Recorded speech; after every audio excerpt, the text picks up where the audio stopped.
It's time for my favorite Pokemon Pocket video of the week. I've combed through thousands of deck lists, played across all the community tournaments in the last week, and found the most interesting ones that spiked good results. Let's go ahead and break down the decks that could be the next big thing in Pokemon Pocket. Let's kick things off with not just one, but two different Manaphy Blastoise variations that made deep runs in tournaments this past week.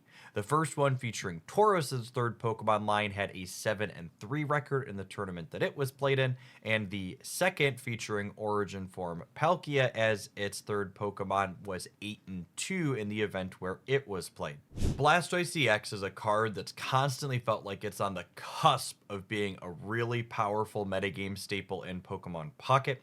Its second attack, getting up to 160 points of damage in one shot, is such a clean breakpoint into our metagames that have been dominated by 140 HP EX Pokemon, frequently wearing a cape, getting up to exactly 160 HP for our last two packs now. Past this big blast that it works up to, another upside to Blastoise as opposed to other finishers like Gyarados that Water has access to is that it's pretty reasonable when you're simply going up the curve. Going second with Blastoise evolution lines, you deal 20 with the Squirtle, you deal 40 with the War Turtle, and then you deal 100 each turn for 3 energy with Blastoise while you slowly build up to that big 160 burst at that 5 energy breakpoint.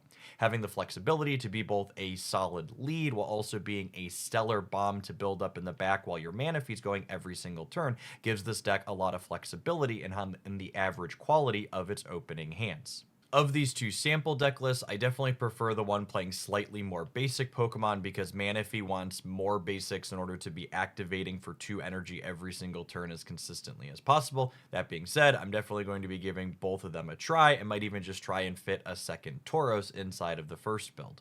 Before we move on to our next deck list, I would like to pat myself on the back a little bit because last week during my tier list video, I called out Gallade, Gyarados, and Blastoise as cards that I felt were being underrepresented and underperforming, and it was kind of awesome to see it basically go 3 for 3 on all of those, putting up solid results this weekend in the tournaments. Speaking of Gallade, while obviously the Hitmonlee variations were dominating like I covered in yesterday's meta report, this build featuring Barry and Snorlax went 9-3 in one of the community tournaments as well.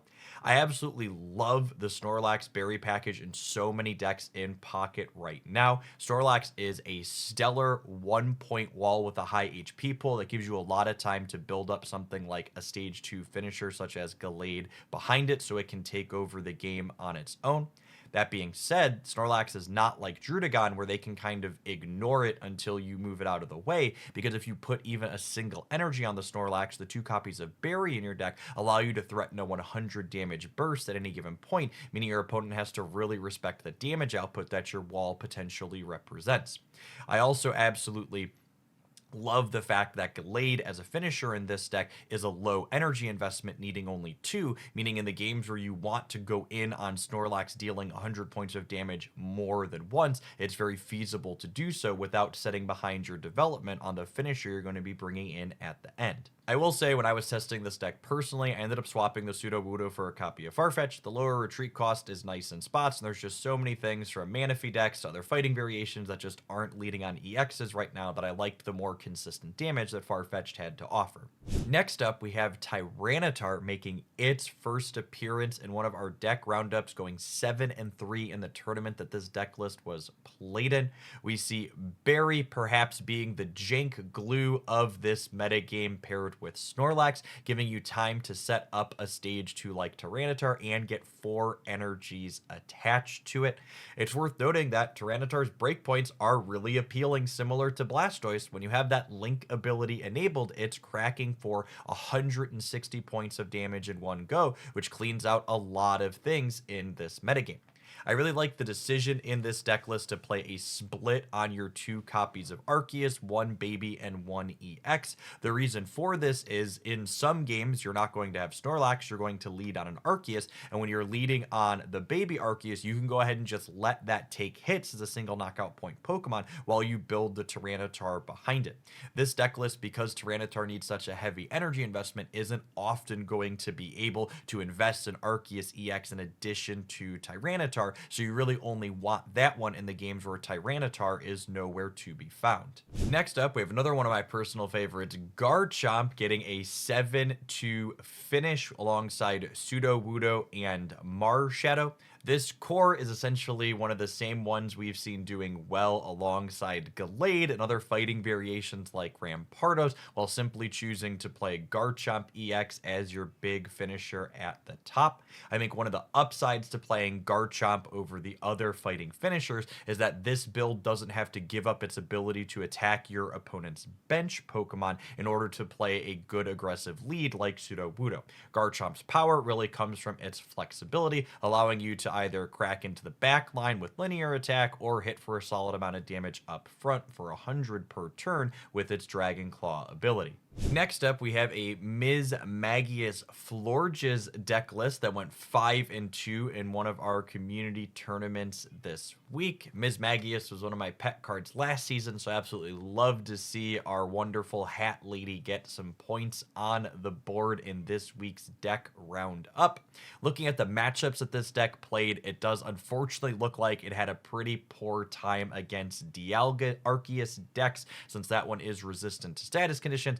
However, this one ran through all of the fighting and water variations, which also make up a pretty significant chunk of our metagame. So perhaps if you can dodge the most popular thing, this deck can be a solid choice into the everything else portion of the field. Up next, we have a Galvantula sighting alongside Magnezone in this all lightning deck that had a 7-3 finish in one of our community events. One thing that I thought was interesting looking at the matchups that this particular player played is that they actually went 2-1 against the Rampardos fighting variations. An interesting dynamic, while a bunch of the Pokemon in this deck are weak to fighting, is that it's also not playing any EX Pokemon, meaning the copies of Sudowoodo that these fighting decks are frequently leading on are only dealing 40 per hit to them as opposed to the full 50 that those leads are looking to do. This gives you time to get set up with multiple attackers and bully your opponent a little bit with your copies of Sabrina alongside Galvantula locking into the active spot whatever they end up pushing forward.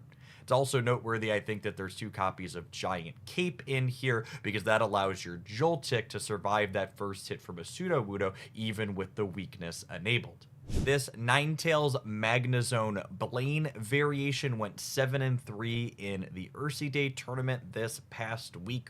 This mashup has had success in our previous metagames, but really never got a foothold as a popular deck with any meaningful play rate. I've played a bit with this deck, and there's a highlight of it on the channel from the previous season, and I honestly was pretty impressed with how it feels. Ninetales in particular is a stage 1 that's always felt reasonably powerful. Dealing 90 damage for 2 points of energy on a non-EX Pokemon is a really heavy hit, especially in tandem with your supporter Blaine that can kick you up to 120 on occasion. The typical downback to this powerful early attack is that it requires your energy every turn, meaning you're not able to build up another attacker behind it while you do this. In enter Magnezone, a card which, thanks to its stage 1 Magneton, is able to provide its own energy to being attacked with, so we can hit hard and fast with Ninetales, putting a ton of pressure on our opponents, and then have another giant attacker at Magnezone ready and rearing to go once they take down our lead attacker. In Arceus developments this week, we start with a deck list featuring Heatran and Druddigon that went 5-2 in the tournament that it was played. It indicated in the tournament registration that it was playing both fire and water energy, which leads me to the expectation that this deck list is primarily attacking with the Arceus, using Druddigon and Heatran as lead Pokemon that you either leaf out of in Druddigon's case or have that free retreat cost with Heatran to start hitting with Arceus ASAP. The big upside to playing this build of Arceus as opposed to something like Dialga that allows you to accelerate into it is that your access to water energy enables the 2 copies of Irida that the deck list is playing, which gives your Arceus a good bit more sustain so it can be your only attacker and run games down all on its own more consistently. Last but certainly not least, we have a hyper-aggressive Arceus Carnivine deck featuring Kangaskhan as its 3rd Pokemon line that went 7-3 in the tournament that it was played in. This particular deck list looks like it wants to go one knockout point Pokemon, which each require minimal energy investment, and then follow up on Arceus as the finisher. The one question that stands out in my mind when thinking about this through from a theory perspective is how frequently after we give up 2 single knockout points is Arceus going to be able to hit with a full bench, since we're only playing 6 basics to start. Which of these deck lists do you think is the sweetest? Is there a chance that any of them break out in any meaningful amount next week when we do our meta report? Let me know what you think in the comments down below. Personally, I'm looking forward to getting some games in with Blastoise and Tyranitar, so make sure you're subscribed to the channel so you don't miss highlight with those sweet decks coming up later this week. If you enjoyed today's breakdown, be sure to smash the like button on today's video as well. I appreciate everybody that made it all the way through to the end of the video, and I hope your next pack is an excellent one.